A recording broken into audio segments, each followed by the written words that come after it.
Jose Mourinho, obviously you all know who he is. If you're a United fan, Chelsea fan, Real Madrid, Tottenham, Jose Mourinho, former Manchester United manager, of course, has given an interview bearing all on his time at Manchester United. Some interesting facts, we're going to get into them as well this morning, as Varane update on his contracts. That's looking a bit more positive now after he's finally got through to Ten Hag, and Ten Hag is now playing him. Is he playing him because of injuries? Is he going to go back to type and bring Maguire back in? We'll discuss that later on. Update on United's search for a new sporting director as well. Positive news on that front as we move closer to the January transfer window at the end of this year, and obviously Sir Jim Ratcliffe coming in at Manchester United. Pieces falling into place as we move forward, and hopefully we will have a form of structure in place at Manchester United come the new year going forward for Ten Hag to work with, because it now does look like Ten Hag, after that solid defensive performance yesterday, has given himself enough time at least to see Sir Jim Ratcliffe through. But we'll discuss some of the aftermath after that Liverpool game. Some people not completely convinced after what I looked at yesterday, after everything was all said and done. We'll get into all of that and get your comments in as well. Obviously, guys, it is United Forever. It is Forever United TV, not United Forever. We are United Forever, but this is United. This is Forever United TV. Tongue twisting my ass off this morning. Sorry, guys. Got myself all mixed up with that as well there. But yeah. We've got a lot to talk about today. I want to get your opinions on all of yesterday after everything has been said and done. Obviously, are you happy? Do you feel like this is a positive for United? It's half and half, I would say, between the fan base. But, of course, there is only one place to start. And today, that is Jose Mourinho, our former manager back in the day. The one that did bring us 2 trophies in his first season. It all looks rosy. Pretty much like what he did with Ten Hag in his first season last season. But are we going to see the Jose Mourinho effect with Ten Hag as well as things move forward? I mean, what has Jose been saying? And we'll get into all of them quotes now and bring them up. Super chat in from Alien. Cheers for that, mate. My Scouse brother has gone AWOL. They are very, very salty and a bit knocked off this morning, the old Liverpool fans, aren't they? They've been listening to the radio a little bit as well this morning. And how do you think it's the end of the world that they didn't beat Manchester United? You know what? When you actually set yourself up in a certain way to frustrate a team, and you actually have a plan, and everyone follows that plan, sometimes it comes off. And yesterday, I think United went for the draw. I'm not going to try and defend the club in terms of saying we are still this old United attacking style team. We did go for the draw. We're hoping we could catch them on the break. It nearly worked, and we did have the best 2 chances of the game. So, yeah, credit to Ten Hag for the way he set United up. He stopped Liverpool playing, and we almost got more out of it. There's more than one way to skin a cat. And Eric Ten Hag yesterday finally got what he wanted from the players. And I think we'll touch on that in a minute, actually, because I do want to get into Jose, our former manager. I mean, if Jose Mourinho did what Ten Hag did yesterday, he probably would have been lambasted. He would have been slaughtered by the fans and the media. But Jose has actually praised Manchester United fans in this interview that he's done. Actually, I just want to get through some of the stuff that he's saying. But on the fans there, first of all, he says when he went back to Old Trafford after he'd finished, he was in the box, he was working for Sky, and he heard the United fans chanting his name. He says, if I went back to Real Madrid, if I went back to Chelsea, after everything I won for them clubs, you kind of expect that sort of reception. But for a club that I won a European Cup, Europa League Cup with, a League Cup and a Charity Shield, that just goes to show that the fan base at Manchester United actually understood that I put everything I had into the club and my time at Manchester United. Now, Jose completely divided opinion, but one thing most United fans would agree on was that he told the truth and he outed the club. He basically outed the club. And what has been interesting in what he said in this interview recently is the people that are still at the football club. I'll quote it, I'll say, he's talking about the people that are still there now that he said were going to be the issue at Manchester United. He said, when I was at Manchester United, I made... this was something else, actually. I'm reading the wrong quote there. Jose suggested there are players and staff still at the club who make it difficult for a manager to succeed, while also claiming he would have preferred to have worked with Richard Arnold as a CEO. Now, obviously, Arnold was there when Jose was there, but he was more in a director role and didn't have the CEO role. He would have preferred to him be in the CEO role while he was there. He actually thinks he was the best man at Manchester United in his time. Jose Mourinho also says there are people still in this club. When I say people, I am talking about certain players, but also other people who are not players, so other members of staff. They are still there. They are still there. When I said after 2 months with these people that you will never succeed with them at Manchester United. That's Jose Mourinho saying basically United haven't changed anything since he warned them. So after Jose was there 2 months, or after Jose had finished as well, he said, look, the people at this football club, if they are still there at Manchester United, they will not succeed. Now, Jose Mourinho's looking at this in a manager's context and looking at it from a manager's point of view, and he feels like with the setup that Manchester United have, and this isn't really news to Manchester United fans. Jose really here, he's just confirming what we all sort of knew with a setup that is above the manager at Manchester United. It's not one that is suited for a progressive manager to move forward. Jose Mourinho won 2 trophies in his first season. Let's not forget that. And I was critical of Jose, but I've also, with everything that's gone on with United over the last 4 years especially, I've also had to go back on some of the comments that I've made on previous managers. I held my hands up to Louis van Gaal. I thought his football was dull and boring and it wasn't United style. But you know what? He did, and he worked with what he had, and he made Manchester United. He got United playing in the football style that he wanted them to. And he was the only one that had any sort of playing style at all for me, out of all the managers post Alex Ferguson now. And I think that is true. You could see what he was doing, and United did change. Whereas it went a bit scattergun after that. And Jose, we could see what he was. He was methodical. He was pragmatic. He was a manager that just got a job done. He knew what he had, and he used the players and the style that worked for them to get a job done on the pitch.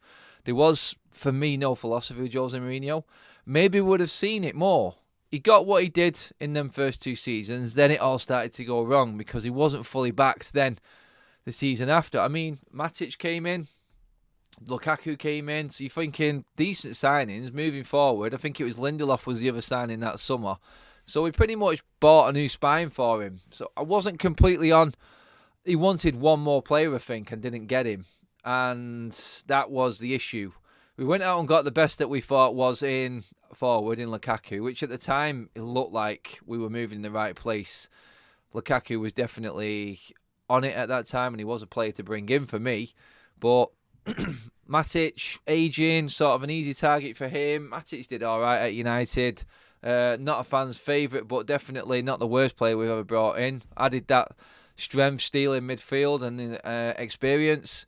Lindelof was an up-and-coming. I think Lindelof was where the problem started, because this was the summer where we wanted Van Dijk, and we went and got Lindelof instead.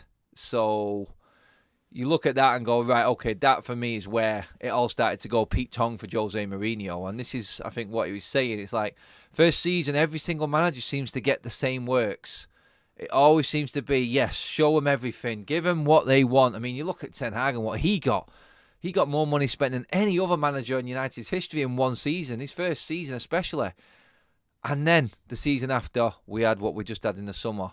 Same with Jose. 3 signings, scraping around the edges. Now, it's only going to get worse for United right now. And I think what Jose is saying is, in these times when financial fair play is hitting hard, and even harder on clubs like Manchester United, the people that are actually in place, the non-footballing people that he's talking about, this is where United will fail, where other teams can get around it and actually do better. Because for him to say that he would prefer Richard Arnold in a CEO position, I mean, Richard Arnold has dropped clangers at Manchester United while he's been in that CEO position. It's like he got that role, it went to his head, and it just went completely wrong for him. He had a lot to deal with, and he tripped himself up. Greenwood, the meeting at the pub with the 58 group, and some people said that's all right, but he knew he was being filmed. I'm not having that he didn't know he was being filmed. And he came out with that 200 million comment that he made, that United can spend 200 million this summer in that video. He was just playing it up because he knew we had the revolving credit facility coming in that summer. So we did spend it, but it wasn't our money. And now we're in even more debt because of it, and he's out the door. Jose says he was brilliant to work with in the role that he was at Manchester United when Jose was there. So you look at it and you go, he did have attributes there, and obviously he was easier to deal with. Does that just mean that Jose liked him because he just automatically agreed with him? Was he more of a yes man? Is it easier in the role that Richard Arnold was in, well, under Jose, to say the right thing for Jose, whereas a CEO has to be a little bit more, let's just say, he has to put the manager in his place a little bit more. Perisic was a good shout there as well from the comment. Jose did want Perisic, says Leo, and that was in that same summer. I think that would have rounded it off that summer for Jose, and we would have been all right. And you know what? Jose is a proven winner. He's won more than anyone at Manchester United right now. And a lot of people actually backed Jose Mourinho. A lot of people just got fed up in the end because every single player was falling out with him. But little did we know then, Jose Mourinho was highlighting the problems that we're all just starting to get used to now. He's seen it before. It actually happened. I think right now we're seeing the player power issues. And another interesting quote from what Jose Mourinho's interview was, this was the damning one for me, and this sort of rolls right into what's happening right now. Jose Mourinho says he was accused of bullying one time at Manchester United for subbing a player at half-time. I remember when I was talking the other day about the 5% pay cut on the agents and that not being able to be implemented by FIFA. They wanted that FIFA. But a court of arbitration has ruled against it, so it's open season for agents again. They can do what they want and make as much money as they want, therefore putting more and more clubs in more and more debt because the fees are going up and there's no cap. Well, this was an interesting quote that I took from the Jose interview, which I sort of aligned with everything that's going on right now and the issues at the club. When I was at Manchester United, I made a change at half-time and his agent was accusing me of bullying. He added, with Matic at Stamford Bridge, I put him on at 45 and took him off at 70. And that's education. Coaching and trying to win. That basically is a manager and a player understanding right there. If he can bring on Matic at 45, take him off at 70, education and coaching. That's what Jose's talking about. I laugh about these times. The world of football has changed. To be a dad, you have to be a different dad. And you know what? I understand what he's saying there in terms of how a manager has to be now. He has to be a different manager because he can't say what he wants to say. He can't manage how he wants to manage. There's other aspects constantly coming in, butting in and having their say. If it's not a player, it's his agent that's actually saying things like Jose said there. The players are run by their agents right now. You can see why there is bad blood between certain agents and clubs. There are agents that are absolutely driven by money and power. And the fact that they can make this amount of money while dictating what goes on at a club, it's like they now seem to be the most powerful people in a transfer negotiation. You'd have thought it would have been the club, actually, and the player himself, but I think the player's now being pushed by the agents and they're putting the clubs in deeper and deeper turmoil because the clubs are having, and they're under pressure to bring these players in. They're having to spend more than they need to because the agents' fees and everything on top and the demands that the agents bring because they know they can do, and for some reason an arbitration panel has just allowed them to carry on and dictate how transfers go. And if FIFA cannot shut these agents down, then the whole game is screwed. And I think Jose has nailed it with what he said here. You have to be the best dad, you have to be another type of dad. It's the same thing. The analogy works in management, and I feel like that's where Jose's going with this one. Manchester United right now on their player power issue, which is quite clear, very, very clear in my eyes, is exactly what Jose was dealing with back in the day. He knew then what we didn't. We were still coming back off fresh. What were we about? Three years in after Sir Alex Ferguson? We all just seen the rosy world of control and Sir Alex Ferguson being so brilliant. We had Moyes to come down. We couldn't believe it. We were like, this got to stop. We can't have a manager this crap coming in saying we aspire to play like Manchester City. This is just not our standards. In comes Jose Mourinho. In comes Louis van Gaal. Right, here we go. This is the man we want. Then he started trying to change things because the football club had no structure, and Louis van Gaal came in and just did what he wanted to do. And everyone was like, no, this is wrong, this is wrong. So there was another problem. Meanwhile, all the time, the player power issue growing and growing and growing behind the scenes, and no one really seeing it because we're looking at what's happening on the pitch and the way he's playing, the people that he's playing, and we're not seeing what's going on. Then Jose comes in, And he was the first man to actually pinpoint what was going on. Van Gaal was alluding to it in his time before he left. And then after he left, he talked about how Manchester United, for the size of the club, it's more commercial than it is actually football-based. I think if he'd have stayed in power, Louis van Gaal would have, if he'd stayed in his role as manager, I think Louis van Gaal would have struggled with the player power aspect of it. Or maybe it wouldn't have come in under Van Gaal.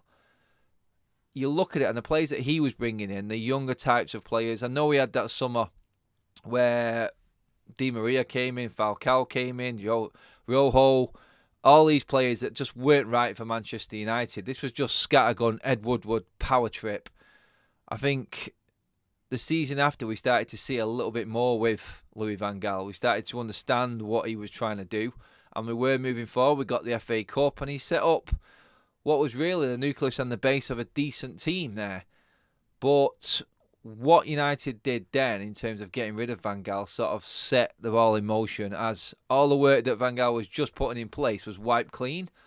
And then Jose came in, the big name, Ed Woodward in charge at Manchester United, then had to go in and just prove a point that this is Manchester United and we can do what we want. You remember the line about Woodward came out with the transfers, and Jose Mourinho was given everything in his first season to get the likes of Zlatan, Pogba, was it Mkhitaryan as well? All these players, it looked like Manchester United were moving forward. We were bringing big names in and players that really belonged at Manchester United, big players. Then the power issue with the players started to come through, and this is where everything started to go wrong for Manchester United. But Jose seen it. We didn't, as fans. We didn't see the bigger issues. We were looking at the managers as the problem, myself included. And ultimately, like the video I did a couple of weeks ago regarding the same core of players still being at United and having all of this power, I think it was proven yesterday in the fact that McTominay is now seen as a Manchester United captain. That for me, and I'm not having a go here or bring in another player in just to throw him under the bus and say because I don't like him. I'm not doing that. I'm just saying that when did a player like Scott McTominay, when was he ever seen as a Manchester United captain? It's because over the time he's been at the club, he's just grew in stature, and for some reason he's now seen as this man of influence at Manchester United. And it's hard to figure out how it's got to this stage, but Jose had him there and knew he was a good egg and he could rely on him. He always loved Scott McTominay. So did Louis van Gaal. Obviously, you had Ole Gunnar Solskjaer and now Erik ten Hag. He's got to this stage now where, because of all the other crap going on at the football club, you start to trust in players like Scott McTominay. And yeah, his quality isn't as good, but the fact that Ten Hag, he's looking at Scott as a player he trusts, shows how shit the rest of the dressing room is. And this is where I'm sort of on the side with Ten Hag a little bit in the case of Scott McTominay, because like what Jose has brought up in this interview, it's like, look at the players that have been there, that I can trust them, I can trust these players. And Scott was one of these players that I had as the 4. And I think he's like not a problem, but is a problem, Scott McTominay, because he's been there all his time, he's just stayed stum, done exactly what the manager said, because he knows he's not good enough. He's not good enough to be a Manchester United star, but people have believed in him, and then he now thinks that he is Manchester United standard to start games. He's not. I'm just going to say it as it is. He's a squad player, and that's where Scott belongs. He belongs at United, and I like him, and I want him in the squad. I don't want him starting games for Manchester United. I don't. But this is where it's all come from, in my opinion. And Jose Mourinho knew it. He knew it when he was there, and he's talking about it even more now. And when he says players are not players, well, you know, there's people at Manchester United right now that were there when Jose was there, and we kind of know who they are. And then the players themselves, I think we've talked about this, and every United fan themselves has talked about this. Jose Mourinho knew who the bad players were, and he couldn't get rid of them. And then I think the people that he says will not work at Manchester United above the players are the ones that won't allow the managers the power to get rid of them types of players. And to be a manager, you have to be a different type of manager. That quote there, and that all aligns for me. And that's what Jose's getting into, and that's the big problem now that we're dealing with at Manchester United. The manager sees an issue, it's tough. Deal with it in-house while that problem is still there. It's like you fall out with a person and all you want to do is move away and go into a different room, take the situation away. But they just sit there looking at you constantly for the next 2 hours. It's like a small example of what is actually going on at United, but it is like that. It's like we've got a problem, but the club are refusing to open the door to let that person go, to take the issue away and defuse the situation and let the manager carry on being who he wants to be. The managers are having to change because the club is not allowing them to do the job that they brought them in to do, and that being get rid of certain players and that are not working. You've got players that are clearly not favoured at United. They stay quiet, they move on. We're about to see that case in point with Donny van der Beek. You've got players that think they are the bee's knees at United that are a problem, that just kick up a high stink and think they should be treated a lot better. They're the ones with the bad agents that I was talking about. They're the ones that have got all the power. They're the ones that Jose's talking about. And now Erik ten Hag is dealing with himself. We know who them players are. That is why Ten Hag has struggled. And that is why Scott McTominay is captain of Manchester United. Because he is trusted by the manager to not do the things that these idiots and these bad eggs are doing at the football club. This is where we're at right now. And this is where it all needs to change. And so I've gone on there pretty much just to get that point across on what Jose was saying. How have I seen it? I just want to get your comments on that now and see what you guys are thinking. Sorry I went on so long there, but I just wanted to get how I seen it across and then get your guys' thoughts on that as well. Let's just get into a few. I'll just stop it here. I guess every club at fault that he left in a mess. Well, I don't think he left Real Madrid in a mess. I don't think he left Chelsea in a mess. Honestly, I don't think he left Spurs in a mess. He was at a final and didn't get a chance to play that final or be the manager of that final. I mean, I look at it and I go, Jose Mourinho really hasn't really hampered clubs that he's been to, has he? He's done well at every single club he's been at. And you can't disagree with that, I don't think. And what's happened in the end? Yeah, he's wanted more, like every manager. But Jose isn't afraid to open his mouth. That's the difference. And yeah, I think he's earned the opportunity to back himself in what he's won with different clubs. So yeah, he's a little bit different to another manager, any other manager, I think, Jose. He's in the category of elite managers, or was. I think he's maybe aging the way the football is now, but at least he's admitted it in this interview. It's like the game has changed. And I think this is him just saying, look, I cannot manage in the game the way it is. He isn't going to be put in a club like Pep Guardiola is, where he gets everything given him. Sat in the chat, best thing Radcliffe can do is bring in a modern football structure with a director of football and a coach in conjunction with one another. 100%. Scott's not great, but he gives all for the shirt, says Leo. Does. Agree. Hey, I have a question. If Sir Jim Radcliffe is buying 25% of the club and valuing the club at 10 billion, do we really believe the sale to Jim Radcliffe will happen? 10 billion is a lot, giving we are heading the way of Nottingham Forest. 17 Dragons, I think what it is, the only way he was going to get through the door was with inflated prices for a smaller amount of Manchester United. That's how he was going to get in. He had to give the Glazers what they wanted, but who in their right mind is going to give up Manchester United shares right now with a possible takeover coming? He's paid double what them shares are. So the A shares, which are the ones that are on the stock exchange and the stock market shareholders, they're the ones that are taking the time to get over the line. The Glazer ones are already agreed. They're the B shares. He's bought 25% of them. He's now buying 25% of the A shares, which is why it's complicated. And the only way he would get them with a stupidly inflated price. So really, he's got his foot in the door at least, and he's got a firm standing at the football club now. So that's where I think and why it's gone that way. We are not worth that much. The shares are not worth that much, but if no one is willing to sell, you have to obviously inflate the price. It's the way it is. They're only worth what someone will pay. And Sir Jim Radcliffe is willing to pay a lot for a small share just to get in at Manchester United. So he has to have a plan.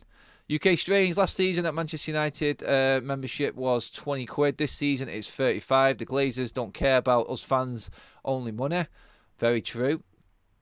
Scott Impact sub at best, says Stephanie. Agree. Scott is not.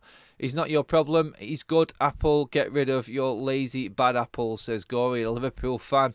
Yeah, we know Scott is and isn't a problem. He's not good enough to be first team player. He's a good squad player, but he definitely isn't an issue like some of the other players at this football club. He definitely isn't. Jose is history. He's trying to make himself relevant again. He's right about what he's saying, but he said this all before. So Jim Glazer is in for a shock. I mean, Gehan, I think he's admitting in the interview that he's past it. Me, personally, I think he is. Cheers for all the likes, over 100 likes, and Honest Tiger is in there with a gifted membership. Dave147 has taken that one. Welcome to the membership club, Dave. Don't forget to have a quick nosy over on the community post. There is a giveaway going on there. T Mill says, Inter no mess, Porto no mess. That's very true. We forgot about them too. One with them. Let me just check through some other ones. Let's try and get to 150 likes, says Stephanie. That's good. Adam, I'm wrong, he says. It was 25% in total and the league will not ratify it. No, Chris, I think you might be wrong. 25% is what I just said. It's 25% of A and B shares. That's what's going on. That's what's been cleared. Paul Greaves, 20%, 12.5% and 12.5%. Sorry, yeah, completely got myself twisted up there. It is right, it's 25%. I've totally got mixed up with what you were saying there. My mistake. It is 12 and 12, not 25. 12 and 12, 12 and a half, that is. The issue is he's playing inflated prices on the A shares, not the Bs. The A shares is where it's getting complicated and it's taking its time with everything. He is overinflating and he is valuing the club at that price, but it's what he has to do to get in. So the Glazers, in all of this, have played an absolute blinder. That's what you have to look at. That's where it is. Jose will end up at Newcastle, says Compost Smith. Yeah, maybe. I feel like he's a manager that can get someone over the line. And if he's got all the resources, then he can definitely do the job. He really can. But yeah, I wanted to move on to the next bit. Manchester United right now looking in a positive way about bringing in a new director of football. Dan Ashworth, who is currently at Newcastle, is now looking like it's a green light, with Newcastle looking at Bournemouth's Richard Hughes as their new director of football. So moves going on behind the scenes for Manchester United as well. We are looking down that director of football route, and I think it was a comment that just came up a minute ago regarding a manager working in conjunction with a decent, well-known, knows what he's doing director of football. He's everything for Manchester United moving forward. I think the way we have to go to even improve on what we're doing right now, and we're not going to get to the top with just that. It's going to take time. It needs to be the right man in charge. Obviously, the people that we have been talking about have been known as the best in class in that area, and I think that's a positive for Manchester United. We have to look at that as a positive going forward, because we need that sort of structure above, because we're not going to be able to, like I said before, go out and spend stupid amounts of money. This has been the United strategy over the last, the last 10 years.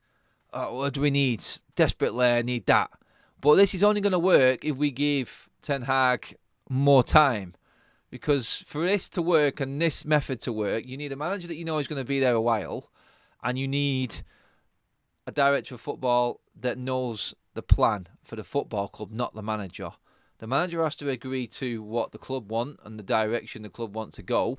It's not the manager who's in charge. He is the man that brings it all together. He will have his say about who the players he wants to bring in, and then it's up to the club and that director of football to bring them players to the table and let him choose the ones that he wants. And you have to make sure that we get the top target. That's it.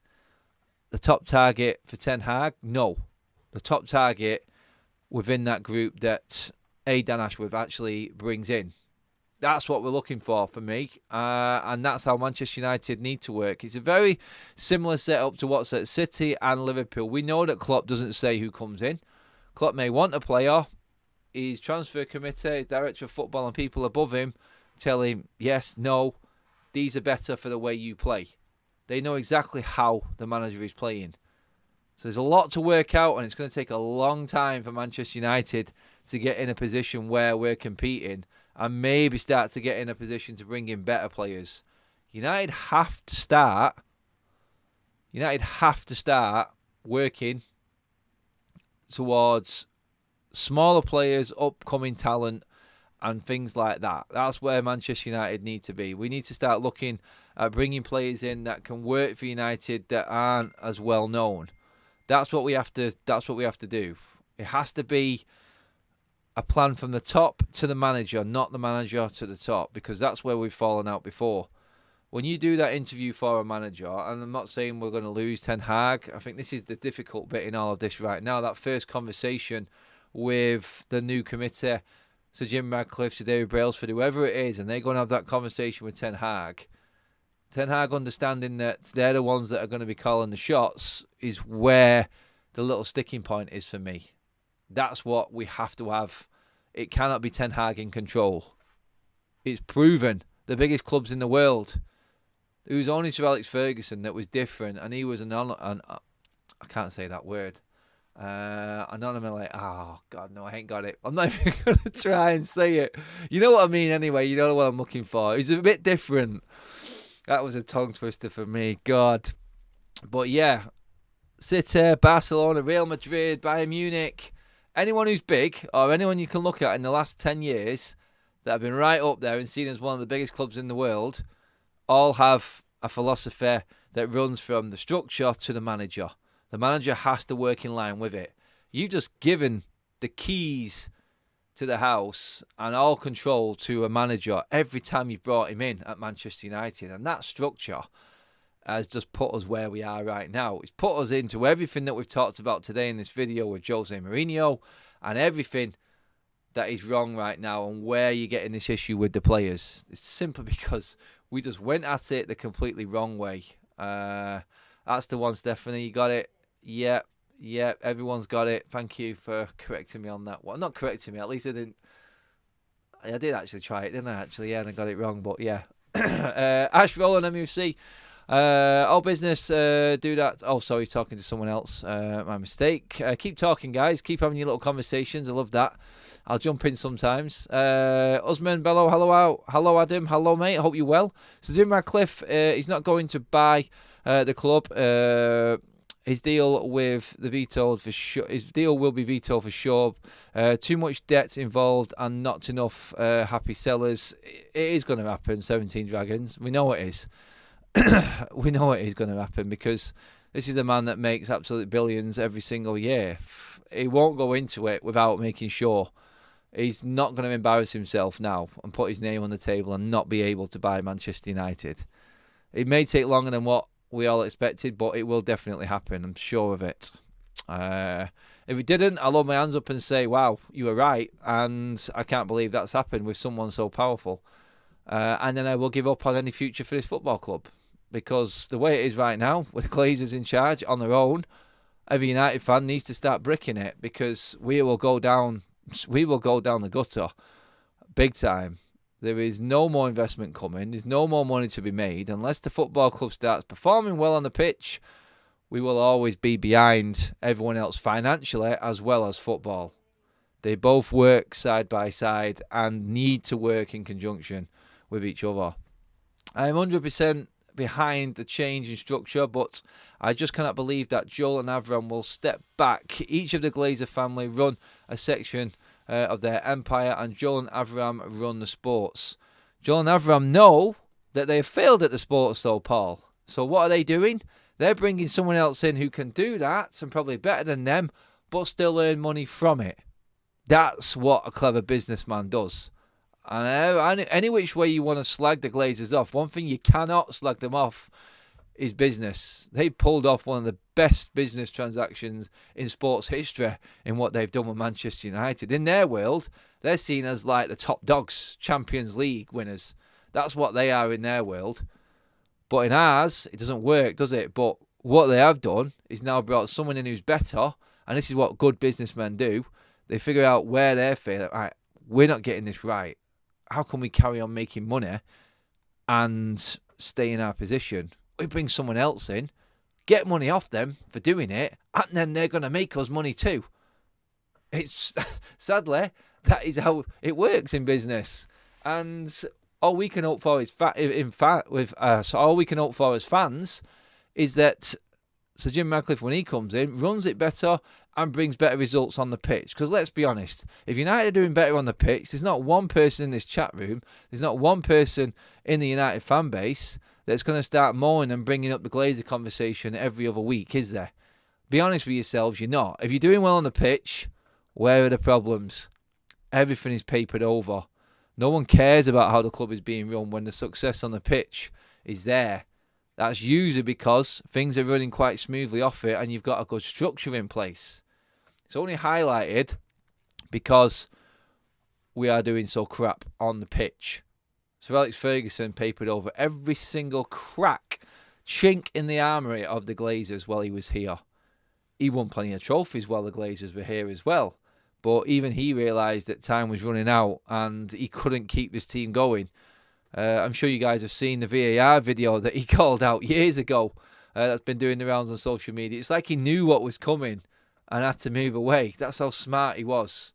Absolute legend in his football club. And it shows even more that what he's actually had to deal with and how successful he has been with the players that he had. Magician is what I will say. Okay, what else have we got? Chris has come back again. They've tried to ratify it 4 times now, and the league has told them they will not ratify any Radcliffe deal based on more debts. So if Radcliffe wants in, he has to pony up his own money. They will find the money, mate. Stop worrying. They will find the money. They will find the money. And you want him to find the money, because if he doesn't, then we're in trouble. He doesn't go into this. This is not going to be. This is probably one of the biggest transactions in sporting history right now. It isn't going to get done overnight. What we're probably hearing is stuff that we never really heard about so much in the past, but everything is leaked out now and we know more than what we should do. This is what we're dealing with right now. This is probably the normal protocol for everything that goes on. You get knocked back, you go back again. You get knocked back, you go back again. You keep doing it. You keep doing it. I mean, you tell Gary Neville when he got knocked back to, 8 times for his project in Manchester City Centre. It's like, oh, Gary Neville's been knocked back. He can't do his new development in Manchester Centre. No, go back again. New proposal. New proposal. You work around it. It takes time. And that's what this is going to take. It's complex. It's awkward. And because it's United, it's blown up into a different portion altogether. And that's what we're dealing with now. We're just reading about it. And that's all we can do. Read, hope, pray. We get that news. And we can actually see a brighter future for Manchester United. 147 likes. Few more to get that 150 mark, guys. Let's keep at it, please. Brilliant stuff, as always, on the morning stream. Loving these new shows, actually, at 11:30. I think everyone else is as well. We get a great conversation going as well in the chat. I had a great comment the other day. Actually, someone DM'd me saying this channel is all about the inclusion of the subscribers as well. It's not one man's voice. It's not their say and nothing. That is what it's all about. That's the type of thing I want. And yeah, it's not finding the money. You're not listening, Adam. Chris, let it go, mate. The league will not let any incoming co-owner come in that has to take loans. But you keep waiting for next week. Mate, it will happen. We know it will happen. They will find the money somehow. They're not going into this. Businessmen will not go into this blinded and just be absolutely humiliated at this stage, because that's what it will be for Sir Jim Radcliffe. So let's see what happens. You keep saying we wait till next week. I actually said February because I brought on someone on the channel the other day. I hope he was watching, Chris, from the Daily Mail, who has been talking to people within that said you're not going to see anything until February. That's what we're dealing with now. We're not talking next week. We thought we was. We wondered why, so we got some more information, figured out what was going on, did like you did, the reading, and found out what was actually happening, and then looked at it and went, okay, Man United have to work with what they've got. We've done plenty of videos on that as well, because nothing's going to happen in January. There's no money coming in for Sir Jim Ratcliffe. His investment is purely into the infrastructure of United to get a foot through the door. That's what it's going to be. And yeah, I understand exactly what you're saying, Chris. Nothing is going to happen. It won't. Not for a long time yet, anyway. Not until coming up close to maybe springtime next year. That's what's being reported now, anyway. But yeah, cheers for all the likes. A positive outlook for United would be having the right players in place, and we're now hearing that Raphael Varane, now we've been playing 2 important games in a row, is more confident about signing a new deal. It's a 1-year added-on extension from Manchester United. The option that they have with most players on their contracts. So, yes, that is positive for me. I've been calling it out for weeks, as you guys know. And I feel like now we're seeing it. Ten Hag has seen the lights. He's brought him in. I said he will eventually start to see the issue here and bring Varane back in. You cannot ignore a player of Varane's quality. And he will come back in because he's not kicking up a stink. He said he's happy to stay at the football club as long as Manchester United show interest in him and want to keep him. We did that video a couple of weeks ago, and I said from that's like him calling the club out. He does want to stay, but he's off if he keeps getting played behind Maguire, Evans, Lindelof and Shaw. Now looks like with injuries, Ten Hag has got a little bit lucky on this, and Varane now looks like he's a mainstay. You cannot ignore a performance like that yesterday. I don't think he was too bad against Bayern Munich either. I mean, Varane has come in 2 games recently, Bayern Munich and Liverpool, and we've conceded 1 goal. Is there anything else you need to look at? There's not. He's our best defender. He needs to be in the team. If Varane is playing more consistent now, you know who's coming back in January, Martinez. That's where United need to get back to. That's what United need to do. And I feel Varane now, while he's fit and playing and in form like he is, it's only going to help introducing Martinez back into the team. Because if Martinez comes in and it's chop change, Luke Shaw, Maguire, Lindelof, then it's not easy for him to come back. But if he's coming back into a team where Raphael Varane is in and has got a run of games behind him, he's playing well. This is the Raphael Varane that Martinez was playing alongside before he got injured and performing brilliantly for Manchester United last season. Easier for him to come back in. It's a win-win for United right now. Johnny Evans, though, I have to give him credit for yesterday, guys. Absolutely outstanding. He was my joint man of the match alongside Raphael Varane yesterday. I called him out. I didn't want him in the team. I didn't think it was the right choice. But anyway, Ten Hag went with him. And Johnny Evans was outstanding yesterday. Absolutely outstanding. Who would have thought that? A free-flowing, top-of-the-league Liverpool side struggling against Johnny Evans, emergency loanee signing this summer. Wow. What a weird season. It's only in Man United that a player can perform in 1 or 2 games and new contracts on the table. I'm not saying Varane is not good, but it's not a good look. No, but honestly, Usman, where are you saying then it's not? I think Varane performed well all of last season. And then it's not his fault that he's been left out by Ten Hag for his tactical reasons so far this season. That was on Ten Hag. I call it as it is on this channel. I blame Ten Hag for the Varane situation. And now he's realised, luckily, with injuries, Varane is his best defender. Because like I said, you cannot ignore Bayern Munich and Liverpool conceding 1 goal. Before that, United were getting dicked by everyone without Varane. So, yeah. I think he's realised that 1-year added extension, it's what everyone gets. I mean, they're going to give it to bleeding Lindelof as well, mate. So I think we just take it as Varane's staying another year. That's good. He's only 30. And I'd rather see the likes of Lindelof and Maguire pushed out. Who do you want to see go? Lindelof, Evans or Varane?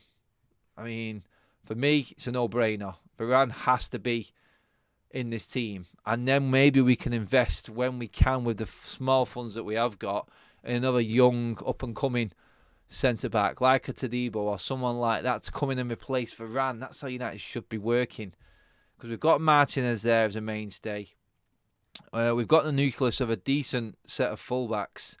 I mean, Manchester United in the summer, I mean, in terms of priority buys, I honestly, personally think right now that Mason Greenwood will come back as the forward option. we'll save money there, and we'll invest in a full-back, centre-back and a midfielder along them lines. That's where I think United will spend money. In them three positions, centre-back, full-back and holding midfielder. That's where United's investment this summer is going to go. And how much money we've got, I do not know. But anything we have got needs to go in them areas as our investment. So, yeah, that's where we're at. And that's pretty much our update for today, everyone. Thank you very much for tuning in. As always, brilliant stuff. Great conversation. Love you all coming back at me as well. This isn't just like my word. If anyone knows more than me, you bring it up. I try and talk about it and bring you guys in on the conversation as well. It's our channel and we're moving forward. Great viewings today. Half 11 show will continue, guys. Let's keep it going. Put it in your diaries through the week. This is the way we're working on FUTV now, so brilliant stuff. And yeah, guys, we move on. We'll be back later tonight for the live show. It'll probably be 6:30. I will let everyone know if it is going to be a bit later. Got a little bit of running around to do. It's Christmas and all that. So, yeah, I'm sure everyone else has as well.